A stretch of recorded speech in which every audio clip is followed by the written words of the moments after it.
গত 2 বছরে সোয়াবিন তেলের মূল্য বৃদ্ধি হয়েছে কত শতাংশ, কতবার বৃদ্ধি হয়েছে। অন্যান্য জিনিসপত্রের দাম, বিদ্যুতের দাম, গ্যাসের দাম, বাসা ভাড়া কতবার বৃদ্ধি পেয়েছে।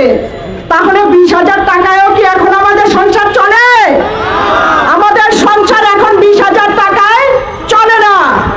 আমরা 20,000 টাকা যখন চেয়েছিলাম, 20,000 টাকা সহ গার্মেন্টস শ্রমিকদের মজুরি বৃদ্ধি, মিরপুরের শ্রমিকরা বলেছিল হয় গার্মেন্টস শ্রমিকদের মজুরি বৃদ্ধি করো, আর না হলে বাজার নিয়ন্ত্রণ করে জিনিসপত্রের দাম কমাও। সমস্ত শ্রমিকরা রাস্তায় নেমে এসেছিল। আর এই জুলুমবাজ সরকার আমরা কি করলো দেখলাম, শ্রমিকদের উপরে স্টিম রোলার চালিয়ে দিল, আমাদের নামে মিথ্যা মামলা দিল, শ্রমিকদের নামে মিথ্যা মামলা দিল, গ্রেফতার করলো, তারপরে জুলুম নির্যাতন করে সেই আন্দোলন তারা দমন করলো। আন্দোলন দমন করে পৃথিবীতে কেউ কোনোদিন টিকে থাকতে পেরেছে? ইতিহাস থেকে শিক্ষা নেন, শ্রমিকদের আন্দোলন দমন করে কোনোদিন পৃথিবীতে কেউ কোনোদিন টিকে থাকতে পারে নাই। আর আজকের যা পরিস্থিতি, আমাদের প্রধানমন্ত্রী বলে দিয়েছে দুর্ভিক্ষের জন্য প্রস্তুতি নেন। আরে দুর্ভিক্ষের জন্য প্রস্তুতি জনগণকে নিতে বলছেন, আর এই দুর্ভিক্ষ লাগানোর পিছনে হাত কার? আজকে কারা হচ্ছে টাকা পাচার করে দিচ্ছে? কোন গার্মেন্টস শ্রমিক বিদেশে টাকা পাচার করে না। কোন শ্রমিক বিদেশে টাকা পাচার করে না। তারা মধ্যপ্রাচ্যে গিয়ে জীবনের ঝুঁকি নিয়ে রেমিটেন্সের টাকা পাঠায়। গার্মেন্টস শ্রমিকরা উদয়স্থ খেতে আপনার যে রপ্তানি আয় করে, সেই টাকা দিয়ে ফুটানি করেন। প্রধানমন্ত্রী থেকে শুরু করে, মন্ত্রী থেকে শুরু করে আপনারা সেই টাকা দিয়ে ফুটানি করে। আর দুর্ভিক্ষের জন্য প্রস্তুতি নিতে বলে গরিব মানুষকে।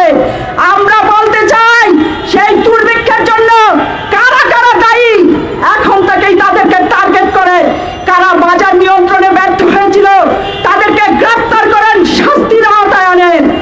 আরেকটা কথা বলতে চাই, আজকে আমরা স্পষ্টভাবে বলে দিতে চাই, 20,000 টাকায় আমাদের চলবে না।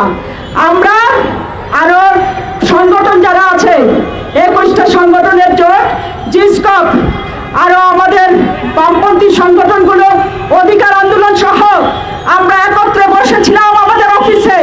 আমরা সিদ্ধান্ত নিয়েছি এই মজুরিতে চলে না। আমরা একটা অভিন্ন, আমরা একটা ঐক্যমতের ভিত্তিতে একটা মজুরি আমরা ঘোষণা দিতে চাই সংগ্রামী বন্ধুরা। এবং সেটা 20,000 টাকা থাকবে না, এটা থেকে উঠে যাবে 20,000 টাকা। আজকে সেইটার প্রস্তুতি আমরা নিচ্ছি। আমরা অন্যান্য যে সংগঠন, সকল ধরনের সংগঠন, গার্মেন্টস শ্রমিক জোট যারা আছে, সকলকে আহ্বান জানাচ্ছি, এই যে শ্রমিকরা, গার্মেন্টস শ্রমিকরা আজকে না খেয়ে আছে, যে গার্মেন্টস শ্রমিকরা বাংলাদেশের অর্থনীতির চাকা ঘোরাচ্ছে, সেই শ্রমিকদের মজুরি বৃদ্ধির জন্য প্রত্যেকটা গার্মেন্টস শ্রমিক সংগঠন আপনারা আসুন, আমরা ঐক্যবদ্ধভাবে একটি মজুরি ঘোষণা দিয়ে সেই আন্দোলনকে আমরা বেগবান করি। সেইখানে গার্মেন্টস শ্রমিক ট্রেড ইউনিয়ন কেন্দ্রের নেতৃবৃন্দ তাদের চ্যাম্পিয়ন ভূমিকা পালন করবে। এখানে দেখেছেন অ্যাডভোকেট মন্টু ঘোষ বসে আছেন। 2006 সালে মজুরি বৃদ্ধির যে আন্দোলন হয়েছিল, সেই আন্দোলনের সাক্ষী এখানে প্রত্যেকটা লোক। কমরেড মঞ্জুর হাসান খান, অ্যাডভোকেট মন্টু ঘোষ, তখন তো হচ্ছে সরকারের একদম গতিতে নাড়া দিয়েছিল গার্মেন্টস শ্রমিকেরা। তাড়াতাড়ি করে ফোন করেছিলেন মঞ্জুর হাসান খানকে, মন্টু ঘোষকে, তারপরে আমাদের সাথে বসে সমঝোতা করতে বাধ্য হয়েছিলেন সংগ্রামী বন্ধুরা। 10 সালে যখন মজুরি আন্দোলন হয়, অ্যাডভোকেট মন্টু ঘোষকে গ্রেফতার করা হয়েছিল, 11টা মামলা দেওয়া হয়েছিল, তাকে ডান্ডা বেরি পড়ানো হয়েছিল। আমাদের সভাপতি এবং আমরা সহ এখানে জিয়র কবি খোকনকে দেখেছেন, যিনি আগে বক্তৃতা দিয়েছেন। 13 সালের মজুরি আন্দোলনের সময় তার উপরে গুলি চলে এবং তাকে সহ আমাদের অন্যান্য নেতৃবৃন্দকে গ্রেফতার করেছিল। 18 সালে আমি সহ সাদিকুর রহমান শামীম আমরা গ্রেফতার হয়েছিলাম। এখনো আপনারা গ্রেফতার করে, হামলা করে, মামলা করে আমাদের দমাতে চান।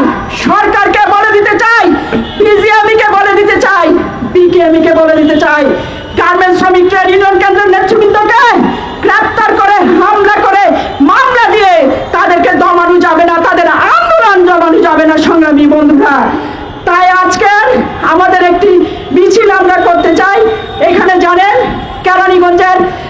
পিস রেটের শ্রমিকরা আছেন তারা এসেছেন, তাদের পিস রেট খুবই কম।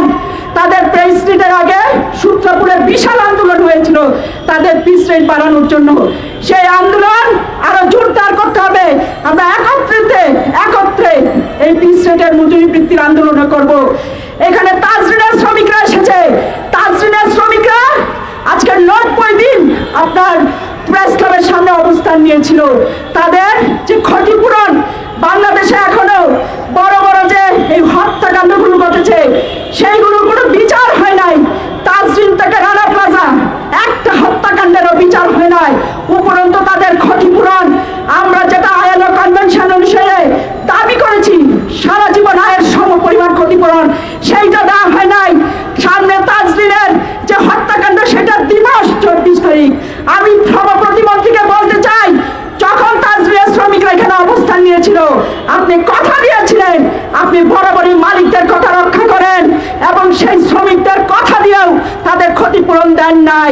এখনো সময় আছে, তাজরিনের যে দিবস 24শে নভেম্বরের আগে তাদের ক্ষতিপূরণ প্রদান করেন।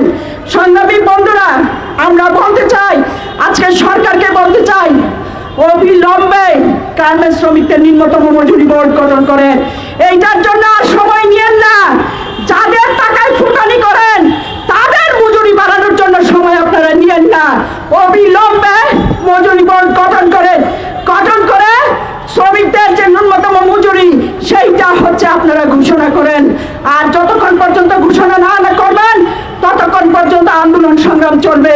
এবং আমাদের 20,000 টাকা আমরা বলেছি সামনে অন্যান্য বন্ধুদের সাথে আলাপ করে সেই মজুরি বৃদ্ধি, কত টাকার জিনিসপত্রের দাম বেড়েছে, কত গুণ বেড়েছে, সেইটার সাথে সামঞ্জস্য করে সেই মজুরি আমরা বাড়িয়ে আমরা সকলকে নিয়ে একটা ঐক্যবদ্ধ মজুরি বৃদ্ধির আন্দোলন করতে চাই।